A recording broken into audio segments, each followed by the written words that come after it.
And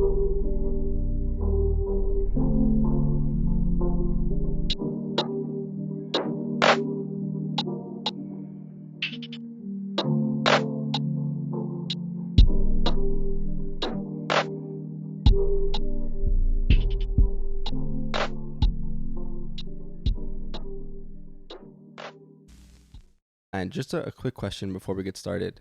How many NHL goals have you scored in your career? 0. 0. Would you like $30 million over 7 years for that incredible feat of yours? I thought about that too with the what's his name, Samuelsson. Yeah, it's Mattias Samuelsson. Yeah, that was a head scratcher to say the least. If I can get 3x7, I'm dropping out of school and collecting my paycheck. Yeah, I mean, for everyone out there listening, like, you can get $30 million too. Apparently, that's what Buffalo tells us. So if they ever have open tryouts, I think that's where we're gonna go. Just hop on the QEW, go to Buffalo, get some greasy wings, and play some hockey and get paid crazy money to do so. Not for nothing, Honey's does have some nice wings in Buffalo. Well, I mean, like, they got a wing named after them, so they better be good. Yep. But let's actually talk about this contract a little bit, because it definitely is like a head scratcher, like you said.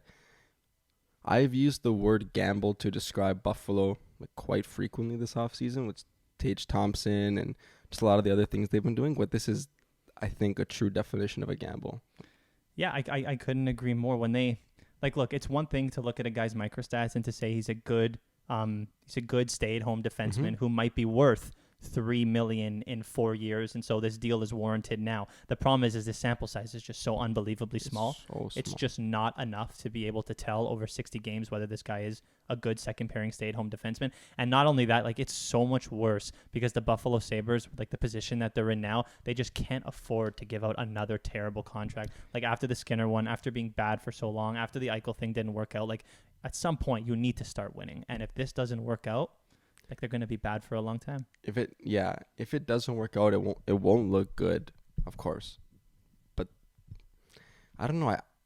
I didn't immediately think this was a terrible contract. I was just surprised. I think that says a lot about what Buffalo has done, because previously, as soon as they sign somebody, you think, okay, this is going to be a bad contract, regardless of the player, just because you couldn't trust Buffalo. Mm-hmm. But I don't know. I think it's going to be, like, honestly not terrible based on what the stats say, even though it is an incredibly small sample size. Buffalo's only going to get better. So if he was decent on what was a truly terrible Buffalo team, like, even if he can be just decent again, $4 million isn't egregious.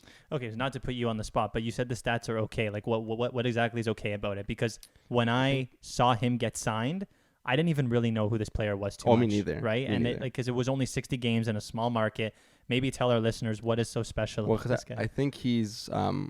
off the top of my head, I had a quick look at some of the stats. I think he was in those 4 games. I think he was 83rd percentile in WAR, according to Jay Fresh and some of those stats. I think he was above like 75% offense and hovering around 60 defense, which on a Buffalo team is nothing to scoff at. And in a tough division too. But I think the thing is, though, he's a lefty. I don't know if what side. I honestly don't know what side he plays, but if he can actually be good, they're gonna have a pretty damn good left side, Power, Dahlin, and him. And if he can switch sides, and like, then you have 3 of your top 4 right there already, which is great, especially for a team that lacked talent for so long. To have those 3 guys locked, they're not all locked in, but they will eventually be locked in. To have him done first, it gives you wiggle room for the other 2 now. But like this, when I saw the signing come through, I thought of 2 other signings like that were very, very similar. I think Klingberg signed, was with 60 games of experience, like a 7-year deal in Dallas just before he expired. That turned out pretty well. Yeah. But then you also have Zaitsev, who was signed, I think was like a part way through his first season with the Leafs. Mm-hmm. And that's like one of the worst contracts. One of the worst contracts is a bit of hyperbole, but it's a bad contract. He's definitely not worth that money. Yeah, so like, I understand the reason for these types of contracts, because if you know these players pan out over a sample size that's large enough to demand a better deal, now you're paying this guy quite possibly 3 over 3 years, or if you want to lock him up for 7, it needs to be 5.5. So I understand like they're trying to save money now, but obviously there is that huge risk where if you turn out like Nikita Zaitsev, this contract cripples you. And now the question is the upside, the potential upside of paying about 1.5 to 2 million less over a course of 7 years, worth the potential downside of having a daggering contract on a team that has been notoriously bad for a while and is also gambling on a lot of other players? Like, I don't know the answer to that question. Yeah, that's true. I don't know. I guess to them it must have been worth it. I would have probably wanted to. If I was Kevin Adams, I would have waited. But clearly they were excited to get him done. Like clearly they see something that thought, okay, well, this risk is worth it. And I don't know. I wouldn't have signed that deal so early though. Sorry, keep going. No, it's just because like he wouldn't have had much leverage at all. It was going to be a second year. He's a 2018 second rounder. Like he's not particularly young. If he had a good, let's say, another half season, then okay, you can sign him, and I don't think the number would have been much higher. But you would have had another, let's say, 40 games to know, okay, now we have about 100 game sample size. That's maybe something better to work with. I don't know. Yeah, and I agree. I don't think that number would have been much higher. And if that AAV is, let's say, $1.5 million higher, you can look at that as a somewhat insurance policy that you know this player is going to be good. And if he was bad, you're no longer wasting all that money over that long of a term. Like the problem is in a 7-year term, if this guy turns out to be Nikita Zaitsev, this contract is going to be bad. And the problem is that if, oh my God, Tage Thompson turns out to be more mid than we would expect, that is a lot of money. That's $11 million tied up between two mid players over 7 years for a team that is trying to get out of a perpetual rebuild. I don't know. I just think considering the team's dynamics, I don't know if I would have liked to sign him. I agree with you, but they're doing this a lot. Tage Thompson, they're doing it with Samuelsson. I said his name wrong. Is that right? Samuelsson. And now the coach, you're saying that they extended him too. They extended him too after like a half a season. To how long? I was surprised.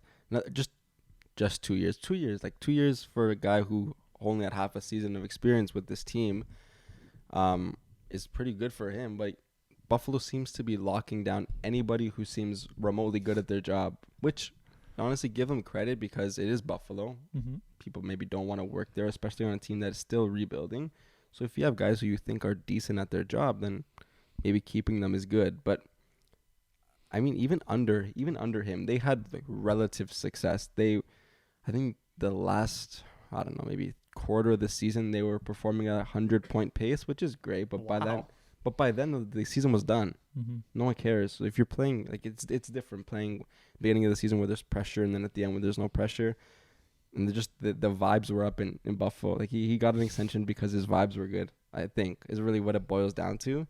And I thought that was like, okay, maybe like a bit early. Like, again, keep him going till for 20 games, even at American Thanksgiving. If they start decent, like they're over 500, which would be very impressive for them, okay, give him another 2 years. But I don't know. I guess the more I think about it, having someone who actually can like get the team to be positive and to have good vibes, if I'm going to like start using that word on this show, is important because they've been a pretty bad market in terms of like negativity, toxicity. So if you have someone that can actually keep things somewhat positive, maybe having them for another 2 years is good, even if the results don't come with it. I agree. I think that city also had a source of vibes. I use that word too, from the fact that they were really high on winning that Eichel deal, considering the debacle that happened. That's so true too. Yeah, they were very high on it. And Alex Tuck, when he came over, was actually better than a lot of people expected.